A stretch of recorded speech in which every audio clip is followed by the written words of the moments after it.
Hi friends, welcome back to Neha food stories. ഇന്ന് ഞാനിവിടെ വന്നിരിക്കുന്നത് ഓണ സദ്യ സ്പെഷ്യൽ റെസിപ്പിയായ ബീട്രൂട്ട് കിച്ചടിയുമായിട്ടാണ്. അപ്പോൾ വീഡിയോയിലോട്ട് പോകുന്നതിന് മുമ്പ് നമ്മുടെ ചാനൽ സബ്സ്ക്രൈബ് ചെയ്യാത്തവരുണ്ടെങ്കിൽ ഒന്ന് സബ്സ്ക്രൈബ് ചെയ്യണേ. അപ്പോൾ അതിനടുത്ത് കാണുന്ന ആ ബെൽ ബട്ടൺ ഒന്ന് ക്ലിക്ക് ചെയ്യുക. അപ്പോൾ കാണുന്ന ഓൾ എന്ന ഓപ്ഷനും ക്ലിക്ക് ചെയ്യാൻ മറക്കരുത് കേട്ടോ. ബീട്രൂട്ട് കിച്ചടി ഉണ്ടാക്കാനായിട്ട് 3 ചെറിയ ബീട്രൂട്ടാണ് ഞാൻ എടുത്തിട്ടുള്ളത്. അപ്പോൾ ഇതുപോലെ വലിയ പീസായിട്ട് കട്ട് ചെയ്തെടുത്തിട്ടുണ്ട്. ഇനിയിപ്പോൾ ഇത് കുക്കറിലിട്ടൊന്ന് കുക്ക് ചെയ്തെടുക്കാം. നല്ല കളറുള്ള ബീട്രൂട്ട് നോക്കിയെടുക്കുക, എന്നാലേ നല്ല ടേസ്റ്റും കാണാൻ നല്ല ഭംഗി ഉണ്ടാവുള്ളൂ. ഇതിലേക്ക് ആവശ്യത്തിന് ഉപ്പിട്ട് കൊടുത്തിട്ടുണ്ട്. പിന്നെ കുറച്ച് വെള്ളം ഒഴിച്ചിട്ട് ഇത് നന്നായി വേവിച്ചെടുക്കണം. അപ്പോൾ ഹൈ ഫ്ലെയിമിലിട്ട് ഒരു 4 വിസിൽ വരുന്നത് വരെ വേവിച്ചെടുത്താൽ മതി. അപ്പം ഇതിലേക്ക് വേണ്ടത് 1.25 കപ്പ് തേങ്ങയാണ്. നമുക്കിതിലേക്ക് ഒരു അരപ്പ് ഉണ്ടാക്കണം. അപ്പോൾ ആദ്യം തന്നെ മിക്സിയുടെ ചെറിയ ജാർ എടുക്കുക. അതിലോട്ട് 3 പച്ചമുളകാണ് ഞാൻ എടുത്തിട്ടുള്ളത്. അപ്പോൾ പച്ചമുളകൊക്കെ നിങ്ങളുടെ എരിവിനനുസരിച്ച് എടുക്കുക. പിന്നെ ഒരു 1/4 ടീസ്പൂൺ ചെറിയ ജീരകം ഇട്ടിട്ടുണ്ട്. അപ്പം ഇനി തേങ്ങ ഇതിലേക്ക് ചേർത്തിട്ട് നമ്മൾ നന്നായിട്ട് അരച്ചെടുക്കണം കേട്ടോ. ഒരു ഫൈൻ പേസ്റ്റ് ആക്കിയിട്ട് വേണം അരച്ചെടുക്കാൻ. അപ്പോൾ തേങ്ങ അരക്കാനായിട്ട് ഇതിലേക്ക് ആവശ്യത്തിന് വെള്ളം ചേർത്ത് കൊടുക്കാം. ഇതിപ്പോൾ ഞാനിവിടെ അരച്ചെടുത്തിട്ടുണ്ട്. അപ്പോൾ കുറച്ച് വെള്ളം ചേർത്തിട്ട് നന്നായി അരച്ചെടുക്കട്ടോ. ഒത്തിരി വെള്ളം ചേർത്ത് കഴിഞ്ഞാൽ നന്നായിട്ട് അരഞ്ഞ് കിട്ടില്ല. അപ്പോൾ കുക്കറിൽ ആവിയെല്ലാം പോയിട്ടുണ്ട്. നമുക്കിനി ഇതൊന്ന് തുറന്ന് നോക്കാം. ബീട്രൂട്ടൊക്കെ ഇപ്പോൾ ഇവിടെ നന്നായി വെന്ത് വന്നിട്ടുണ്ട്. ഞാനിപ്പോൾ ഇവിടെ അധികം വെള്ളം ചേർക്കാതെയാണ് ബീട്രൂട്ട് വേവിച്ചെടുത്തത്. അതുകൊണ്ട് തന്നെ ഇതിൽ വെള്ളമൊന്നുമില്ല. ഇനിയിപ്പോൾ അധികം വെള്ളം കാണുന്നുണ്ടെങ്കിൽ നമ്മളതൊന്ന് വറ്റിച്ചെടുക്കണം കേട്ടോ. എന്നിട്ട് കഷ്ണങ്ങളൊക്കെ തണുത്തതിന് ശേഷം വേണം ഇതൊന്ന് അരച്ചെടുക്കാൻ. അപ്പോൾ ബീട്രൂട്ട് കഷ്ണങ്ങളൊക്കെ ഇപ്പോൾ ഇവിടെ തണുത്ത് വന്നിട്ടുണ്ട്. ഇനിയിപ്പോൾ ഇത് മിക്സിയുടെ ജാറിലിട്ടിട്ടൊന്ന് അരച്ചെടുക്കണം.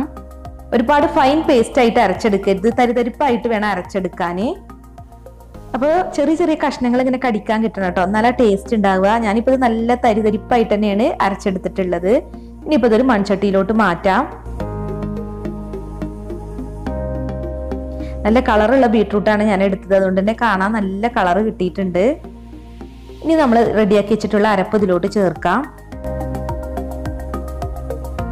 നമ്മളിതിൽ എരിവിന് വേണ്ടി പച്ചമുളക് മാത്രമാണ് കേട്ടോ ചേർത്തിട്ടുള്ളത്. അപ്പോൾ നിങ്ങൾക്ക് എത്രയാണോ എരിവ് ചേർക്കാൻ താല്പര്യം അതിനനുസരിച്ച് പച്ചമുളക് ചേർത്ത് കൊടുക്കുക. ഇനിയിപ്പോൾ ഇത് നന്നായിട്ടൊന്ന് മിക്സ് ചെയ്ത് കൊടുക്കണം. എന്നിട്ട് ഇത് നന്നായിട്ടൊന്ന് തിളച്ച് വരണം.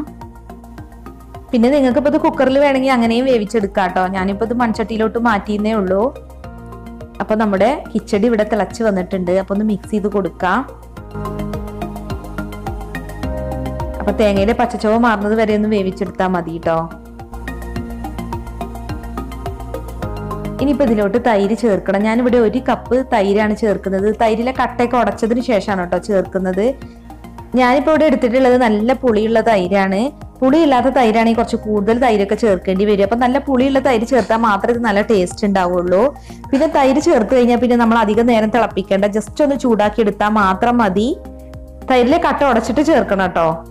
അപ്പൊ ഇതിവിടെ റെഡി ആയിട്ടുണ്ട്. ഇനിയിപ്പോൾ നമുക്കിതൊന്ന് വറവിട്ടാൽ മാത്രം മതി. അപ്പൊ ഇത് അടുത്ത അടുപ്പിലോട്ട് മാറ്റി വെക്കാം. അപ്പോൾ വറവിടാനായിട്ട് ഒരു പാനിലേക്ക് 2 ടേബിൾ സ്പൂൺ വെളിച്ചെണ്ണ ചേർത്തിട്ടുണ്ട്. ഇനി ഇതിലേക്ക് 1 ടീസ്പൂൺ കടുക് ഇട്ട് കൊടുക്കാം. 2 വറ്റൽമുളക് 2 പീസായിട്ട് കട്ട് ചെയ്തത് ചേർത്ത് കൊടുക്കാം. അപ്പൊ എരിവ് അധികം ഇഷ്ടമില്ലാത്തവർക്ക് ഇതിലെ കുരു മാറ്റിയിട്ട് ചേർത്താൽ മതി. ഇനി കുറച്ച് കറിവേപ്പിൻ്റെ കൂടി ഇട്ട് കൊടുക്കാം.